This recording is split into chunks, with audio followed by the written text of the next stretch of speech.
Hey guys, how's it going?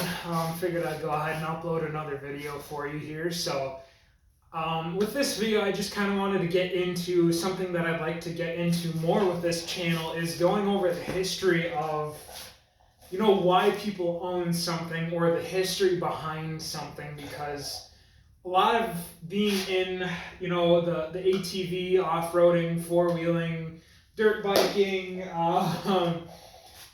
automotive community, I guess, is, hearing those stories. That's a huge thing with me. I mean, I love hearing people's stories, where they came up from, where they grew up, how they acquired something, why they acquired something, what they acquired, what the story is by the item behind the item that they acquired. Um, I apologize again for the second winter here, but hopefully we'll get some better weather soon. Sorry, a little bit of a ADD moment here, but I thought I would go over today a little bit more about what this Banshee or Banshees in general mean to me. And it's kind of an interesting story. I'll start out by saying my dad my grandpa bought my dad a 1989 Banshee, basically brand new. And an interesting story with that is my grandpa always likes to tell it because my dad was so embarrassed. Is my grandpa brought the brand new Banshee home, and my dad, first time riding it out, didn't realize how much power the stock Banshee had, and slid it into the side of his truck and bent the axle on it. Got a new axle. Now it's fixed and everything. And that's kind of the history of the Banshee. They're monsters.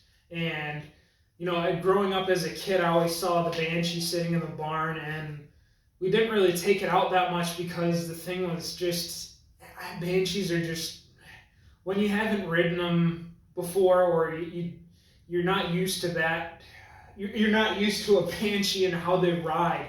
It's a whole other monster than a car or anything else like that. They're so torquey. They want to lift the front end off the ground. There's nothing keeping you, if you're to roll it over, from smacking your head. I mean, obviously, I wear a helmet. I 100% condone wearing a helmet. This thing scares me like nothing else. And, you know, safety is huge. But as a kid, I remember seeing, not this Banshee, maybe we'll do a video with other Banshee, but as a kid, I remember growing up and seeing the Banshee in the barn while I was riding my little Eaton 70cc or my Honda Sport Trax 90cc four-wheeler growing up, and I always wanted to ride the Banshee, and I always wanted to hear it run because it was always kind of a mythical monster for me. I knew it was fast, and I knew it had a lot of power, and it was a lot of fun, and there's a lot of potential with it. And when I was finally able to ride it, I mean, that really, really locked in how much I love Yamaha Banshees, and it truly is a monster. And it's really hard to describe how riding a Yamaha Banshee makes you feel or anything like that. I mean, the 89 that I learned how to ride, well, the first Banshee that I rode that my dad owns, it's all stock. It's all original down to the tires. Original tires to the bike. The only things that have been changed are, just the normal maintenance stuff like fuel and cleaning out the carbs. It's been rejetted, stuff like that, just for climate and just normal maintenance stuff like that. The tires aren't weather checked or anything. They're in great shape, but yeah. So that's the story behind Banshees and me. So I guess we'll go ahead and go over a little bit about what this Banshee is and what the story behind this Banshee in particular is. And like I said in the last video, it's a 1987 Yamaha Banshee, and it's obviously, if you watch the other video, it has a Honda Super Hawk 1000cc V-twin engine in it, and it's an absolute animal, needs work, but it's an absolute animal even as it sits.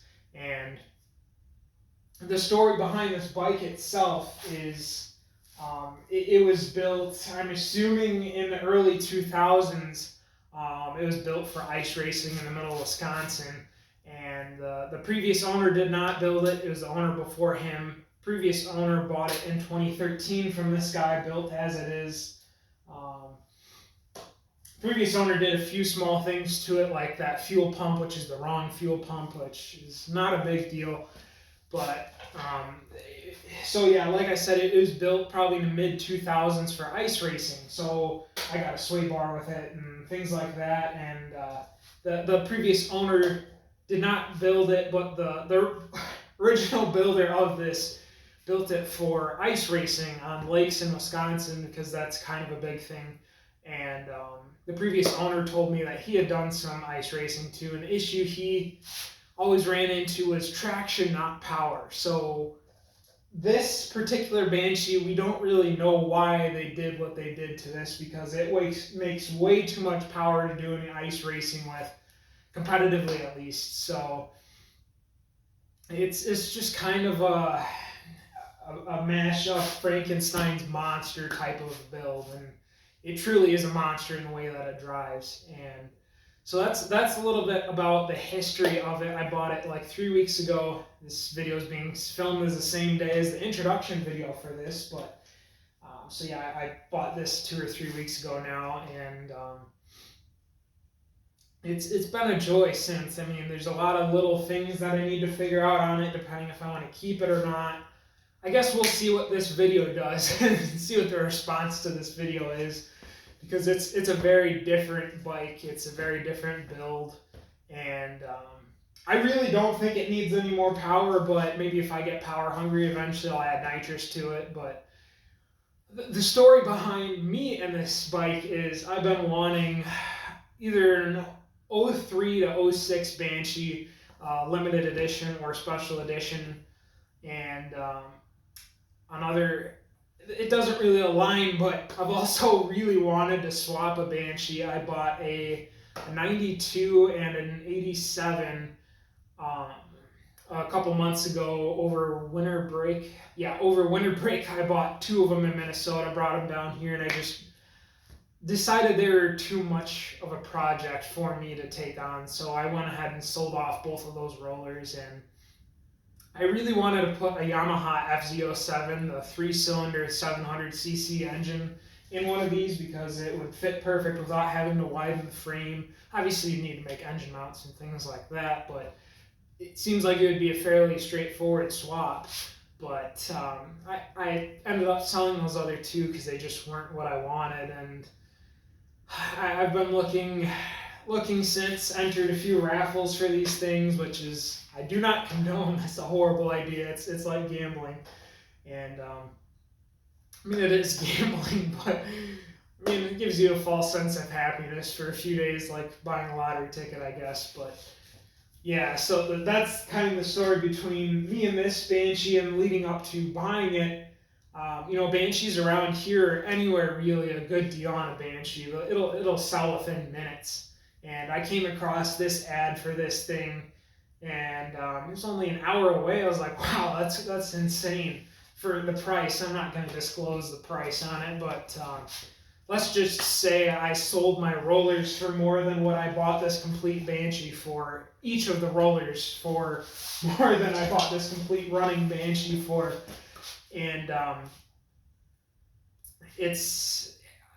I saw it 6 hours after it had been posted on Facebook Marketplace, and messaged the guy, and he's like, yeah, I still have it, and all that typical things. And he took the ad down a little bit later, and I was actually the first one that had messaged him, and a bunch of people following me had messaged him, and he was annoyed with all the responses he was getting to it. So he ended up taking the ad down, but he still was responding to my replies, and he told me there are other people interested. So what ended up happening after that is I just told him, hey, listen now, I've got cash and I've got a truck, and I'll come tomorrow morning, no BS, I'll come buy it. And that's what I did, and that's a huge thing. Is you don't want to be a tire kicker, especially when you find a good deal.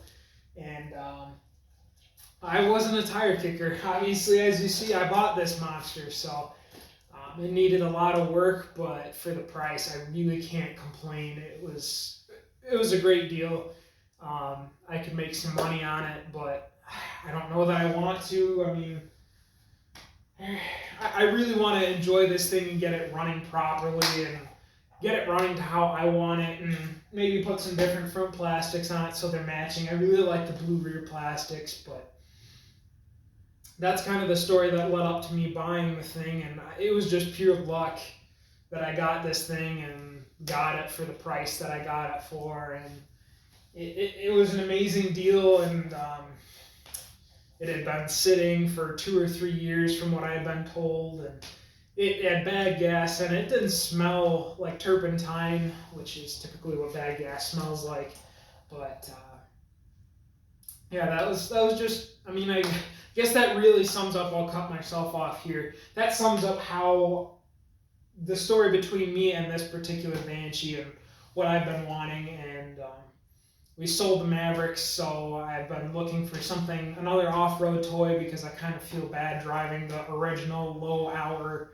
90 or 89 Banshee that my dad and grandpa bought new. So this will hopefully be a good trail monster.